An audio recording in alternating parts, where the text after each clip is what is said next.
భగవద్గీతలోని మొదటి శ్లోకాన్ని, దాని సంస్కృత మూలపాఠంతో పాటు తెలుగు అనువాదం మరియు వివరణను అందిస్తోంది. సంస్కృత శ్లోకం పద్యం 1.1 ధృతరాష్ట్ర ఉవాచ ధృతరాష్ట్ర ఉవాచ ధర్మక్షేత్రే కురుక్షేత్రే సమవేత యుయుత్సవః మామకాః పాండవాశ్చైవ కిమకుర్వత సంజయ.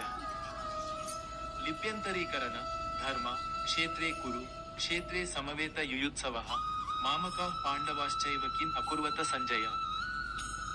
తెలుగు వివరణ సారాంశం.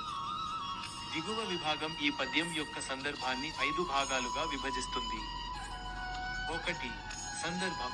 వ్యాస మహర్షి అనుగ్రహంతో సంజయుడు కురుక్షేత్ర యుద్ధాన్ని చూసేందుకు మరియు దానిని అంధుడైన ధృతరాష్ట్ర మహారాజుకు వర్ణించేందుకు దివ్యదర్శనం పొందాడు.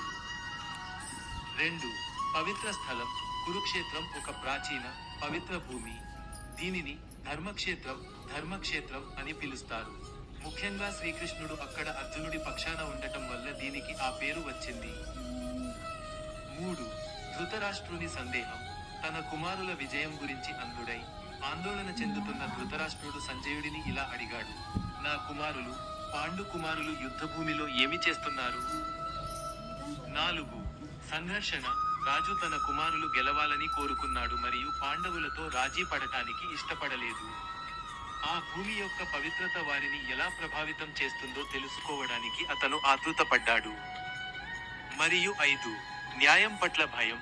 కురుక్షేత్రం న్యాయానికి నిలయమని తెలిసి, దాని పవిత్ర ప్రభావం తన కుమారుల ఓటమికి లేదా వారి మనసు మార్పుకు దారితీస్తుందేమోనని ధృతరాష్ట్రుడు